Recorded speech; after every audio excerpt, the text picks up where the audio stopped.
le magazine Wet Vibe Media a fait un rapport de synthèse sur les tendances 2026 dans le monde du mariage et je vais vous les décrypter. Et vous savez quoi? La vidéo tendance de mariage que je vous mets en lien dans la description prédisait quasiment toutes les tendances qu'ils ont retrouvées en faisant leur rapport et donc une analyse concrète sur le marché du mariage. Restez connectés, si vous en voulez plus, allez voir l'autre vidéo, je vais vous en citer, j'en ai retenu 10 essentiels. Sans plus tarder, c'est parti.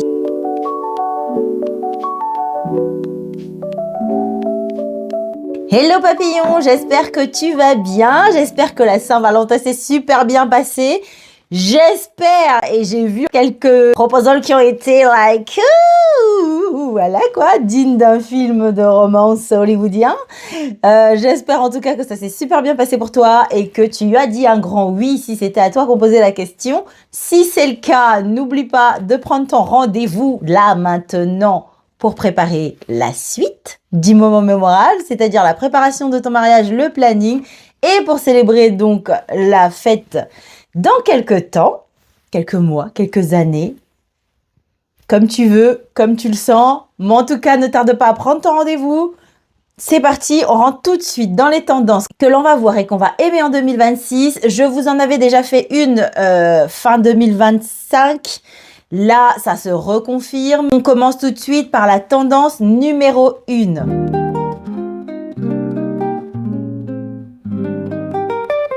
Sans trop de suspense, la tendance numéro 1 est que le mariage devient une œuvre artistique et non seulement un événement.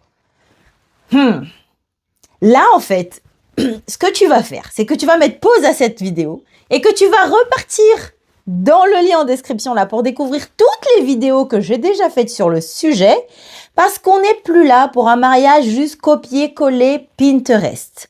On veut quelque chose qui nous ressemble, mais on veut quelque chose qui fasse vivre une expérience autant à vous, donc les futurs mariés, qu'à vos invités. Et ça, j'ai même pas besoin de vous dire, je suis là complètement for it.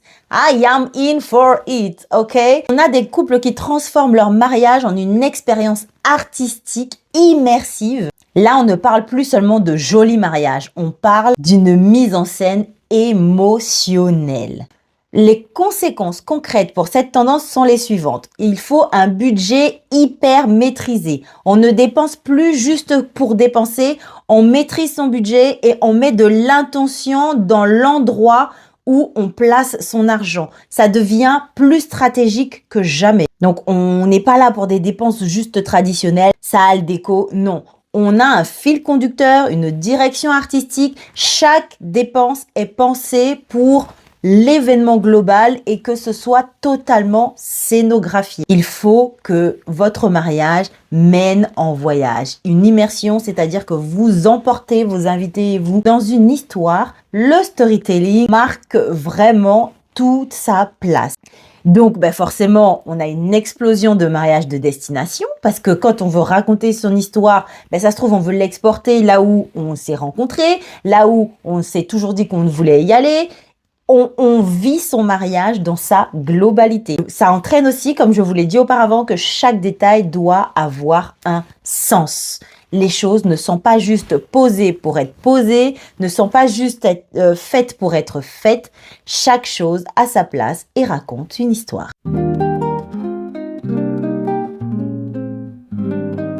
La tendance numéro 2 que Wet Vibe a remarqué, c'est l'authenticité.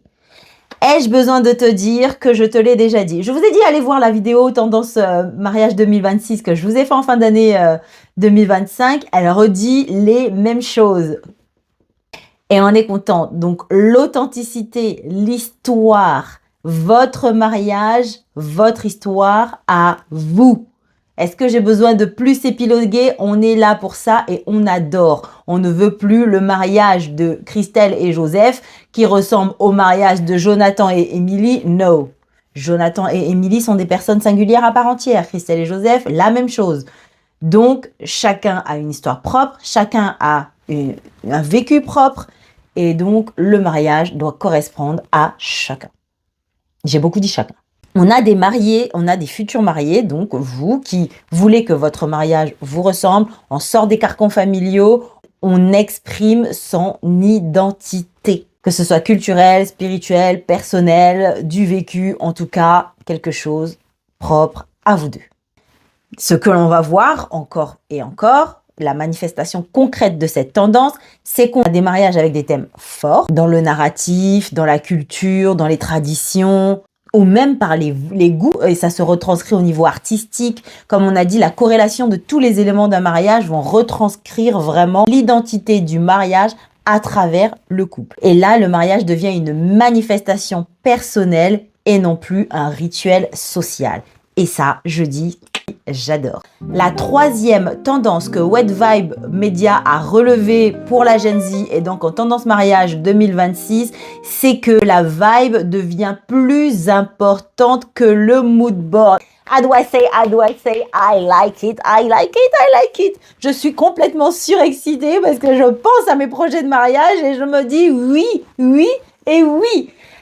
On veut quelque chose qui nous ressemble. On veut ressentir les choses en question. On veut pas juste poser des jolies photos, des jolies inspirations qu'on va copier et coller. Non, pas du tout.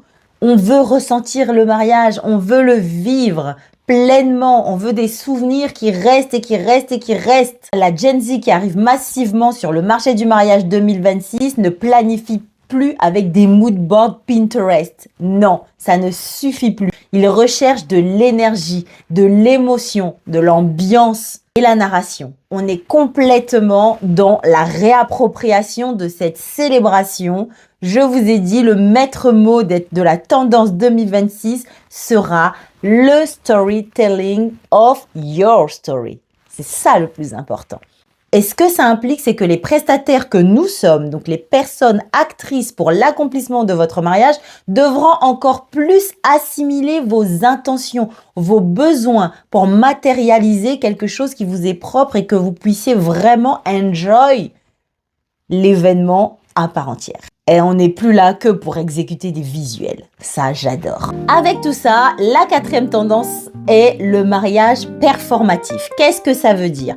On est à l'ère de, je vais dire l'apogée, mais c'est pas encore fini, des réseaux sociaux. Donc, le mariage doit être interactif.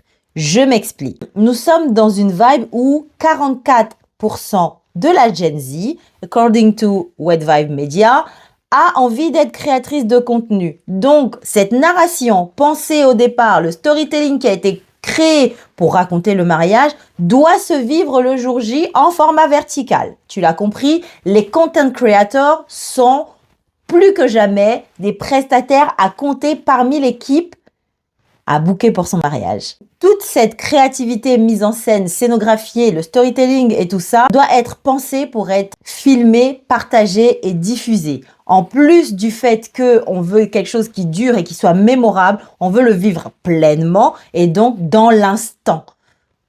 Ça veut dire qu'on veut aussi le partager sur les réseaux. Et donc, un format vertical en plus du photographe et du vidéaste, parce qu'ils viennent pas éclabousser ça, hein, on est d'accord. Ils viennent se rajouter à l'équipe audiovisuelle pour faire justement une narration scénographiée complètement en accord avec la Gen Z. Concrètement, qu'est-ce que ça implique? Ça veut dire que pour avoir tous ces contenus bien scénographiés, bien ficelés, bien pensés et avoir le temps de les filmer, il faut absolument derrière une organisation, un timing qui soit millimétré parce que c'est une partie intégrante à intégrer, à rentrer dans le planning du ou des jours de l'événement pour pouvoir avoir ces vidéos qui rendent correctement. Il faudrait intégrer tous ces moments dans le planning, les moments TikTok. Qu'est-ce qu'on veut? Donc, le avant-après préparatif, tout est pensé pour être filmé et partagé. Ça veut dire que le timing devient encore un cran au-dessus.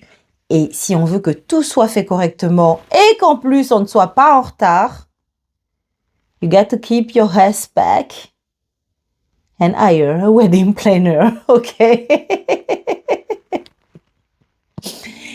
Il faut absolument penser à se faire accompagner.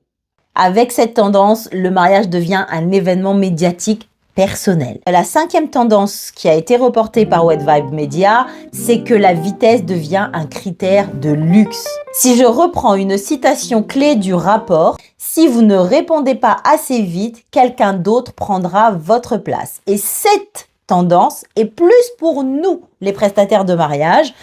Donc, si vous êtes prestataire de mariage, ça c'est pour nous. Il faut être au taquet. La Gen Z n'a pas le temps d'attendre 15 000 ans avant que tu lui répondes pour lui dire si tu es OK pour avoir un appel découverte ou si tu prends pas les choses en main pour lui expliquer qu'est-ce que tu fais concrètement, comment tu travailles et donc oui ou non, I am in for your wedding. Il passe à la personne suivante.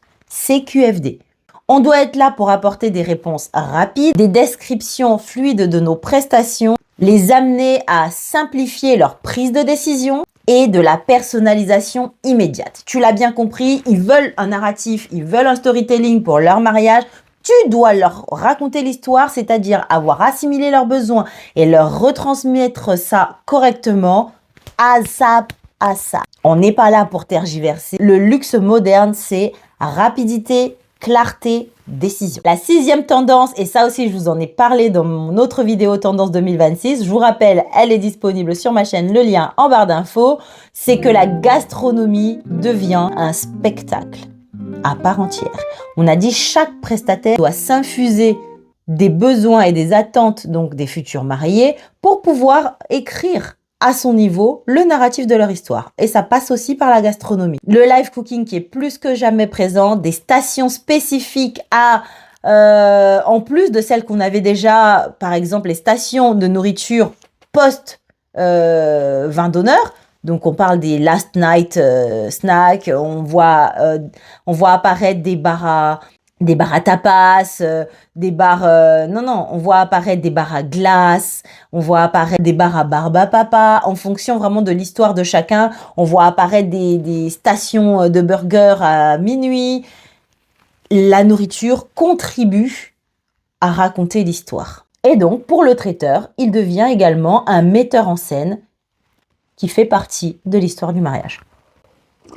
Qu'en est-il de la décoration? La tendance numéro 7, c'est que le design floral devient artistique et sculptural. Out les beaux bouquets, place à l'imagination. On a les bouquets tombants, on a des objets métalliques, le bouquet de la mariée qui se transforme en sac à main, du textile, des fruits, des formes organiques, libre cours en tout cas aux fleuristes ou aux designers, en raccord bien entendu avec la demande des futurs mariés, mais on veut quelque chose qui soit hors du commun. Rappelez-vous, on suit le fil conducteur depuis le début. It's like you. No one else like you. Et si tu veux qu'il n'y ait pas de fleurs, c'est OK aussi. C'est vraiment comme vous le sentez. Et pour le décor à part entière, il devient vraiment une installation artistique. On n'est pas forcément dans le boldy flower. On peut être dans quelque chose de très architectural, très épuré, mais vraiment avec une touche artistique. La 8e tendance concerne la robe de la mariée. Alors là, on en voit de tout et tout. On sort du conventionnel. C'est vraiment une expression architecturale. On a des coupes, des volumes. On a des mariés qui veulent avoir 4 robes de mariée, mais toutes blanches. Alors qu'avant, on avait la robe de mariée blanche pour la cérémonie religieuse et ou laïque, mais une robe plus sobre pour la mairie, une robe d'une autre couleur pour le soir. Là, on l'affirme, on veut qu'elle soit blanche. Même si on la change, on la met en blanc. Les formes, les couleurs, les matières, tout est possible en fonction de ce que la mariée veut. Et ça aussi, on adore. Si tu es arrivé jusqu'à cette partie de la vidéo, je t'invite à me dire laquelle des tendances a plus retenu ton attention, celle que tu penses que tu vas mettre dans ton mariage, celle que tu savais déjà que tu n'allais pas du tout apprécier. J'attends vos commentaires, je réponds et ça me fait vraiment, vraiment plaisir de vous lire. J'en profite aussi pour faire des bisous à tous ceux qui se sont abonnés récemment à ma petite chaîne. Ça me fait trop plaisir. Abonnez-vous, partagez. On est là, not safe place, cup of tea on the hand. Et sans plus tarder, on finit avec les 2 dernières tendances que je vous ai retenues. Le meilleur pour la fin, c'est parti pour la tendance numéro 9. Le luxe silencieux explose. Et ça, dites-moi en commentaire si vous êtes plus luxe et fracata, comme on dit chez nous, genre le luxe qui fait du bruit, ou si vous êtes plutôt like I have a luxury vibe, but ça parle tout seul. Le quiet luxury est de mise. On veut de l'intention. Je crois que je l'ai répété au moins 10 000 fois ce mot, mais on veut de l'intention. On veut de la précision. Detail over detail. C'est la narration qui fait que c'est le luxe. C'est l'histoire qui fait que c'est le luxe. C'est la cohérence qui fait que c'est le luxe. Les mariages se veulent plus raffinés, plus travaillés, plus émotionnels et plus intimes. On veut du care of ses convives. On veut vivre son mariage pleinement. On veut plus de mariage à 500 invités dont on n'en connaît que 50. Vous voyez de quoi je veux parler?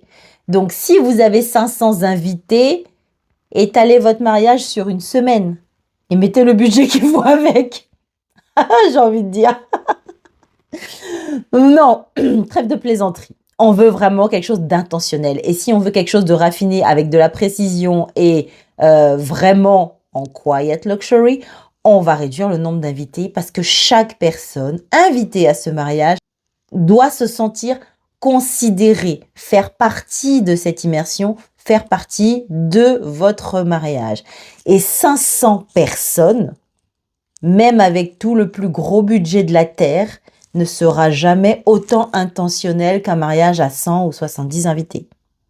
J'ai dit. Qu'est-ce que ça entraîne? Ça entraîne la 10e tendance qui fait que les métiers du mariage évoluent. Of course, on n'est plus là que pour de l'exécution, quoique déjà les wedding planners normalement ne sont pas là pour l'exécution, mais pour le conseil, la mise en application et la direction de tout ce beau monde. Mais chaque intervenant dans un mariage se doit aujourd'hui d'être une grosse force de proposition. On a également des métiers qui arrivent et qui émergent, comme le wedding content creator, dont on a parlé récemment. Donc pour ceux qui ne savent pas, au cas où, il y en a qui ne savent pas ce que c'est. J'ai envie de dire, t'es sur TikTok ou t'es pas sur TikTok, mais bon. Tout le monde n'est pas sur les réseaux sociaux, j'en conviens. Donc, un wedding content creator, c'est un assistant photographique personnel en mode smartphone. Donc, en plus du photographe et du vidéaste, on prend quelqu'un qui va vous faire le reportage de votre journée en format vertical, disponible le jour même ou le lendemain, en général, c'est très rapide, pour que vous ayez le live instant de votre mariage FISA. On a aussi l'apparition des bridal stylists. On a dit que la robe est un moment à part entière, donc c'est une œuvre pensée. Donc on a des bridal stylists qui apparaissent, qui vont être votre personal shopping pour spécifiquement le mariage, car on a carrément une garde-robe qui se met en place. On a également la direction artistique qui est complètement vraiment intégrée à la planification. Donc, you need a wedding planner, n'est-ce pas? Mais qui sache vous coordonner au niveau de la direction artistique. Donc vraiment, le métier de wedding planner prend vraiment toute sa place là-dedans, parce qu'on n'est pas là que pour la coordination de ce beau monde, mais justement pour penser la stratégie au départ et vous aider à la mettre en place. La scénographie, donc pensée au départ avec les mariés par le wedding planner et ensuite un wedding designer, différent d'un floral event ou un floral designer. Donc un wedding designer, c'est la personne qui va vraiment mettre en place la scénographie globale de votre mariage. Pas juste les fleurs, pas juste les chaises, mais qui fait vraiment la scénographie globale. Et comme je vous ai dit, pour pouvoir justement avoir cette vision 360, you need a person like me.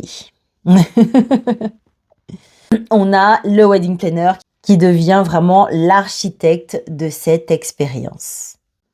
C'est pour ça que je vous ai parlé d'architecture juste avant. Et vous voyez que le marché ne ment pas et que je ne vous raconte pas de sottises. C'est la tendance qui se place en 2026 et qui est là pour durer. Parce que plus on vit, et vu la conjoncture actuelle socio-économico-politique, on va pas rentrer dans les débats, on a envie de célébrer, mais avec intention. On ne fait plus juste la fête pour faire. Et la Gen Z est là pour nous le rappeler et pour s'approprier cette vie dont on a plus conscience de jour en jour qu'elle ne tient qu'à un fil. So, let's celebrate it like ever. J'espère que ces tendances mises en lumière par Wet Vibe Media ont bien confirmé cette tone pour ton mariage en 2026, en 2027, parce que je t'ai dit c'est là pour durer. Ça t'a mis un petit peu le cadre de comment orienter la direction artistique, le storytelling de ton mariage. Et si c'est encore flou, t'inquiète pas. Come baby, come. Prends ton rendez-vous téléphonique, ça mange pas de pain, c'est gratuit. Viens m'exposer ton projet et je serai ravie de le structurer avec toi et ton ou ta personne avec qui vous allez vous marier. D'ici là, je vous souhaite de bien vous porter et je vous dis à la prochaine. Bisous.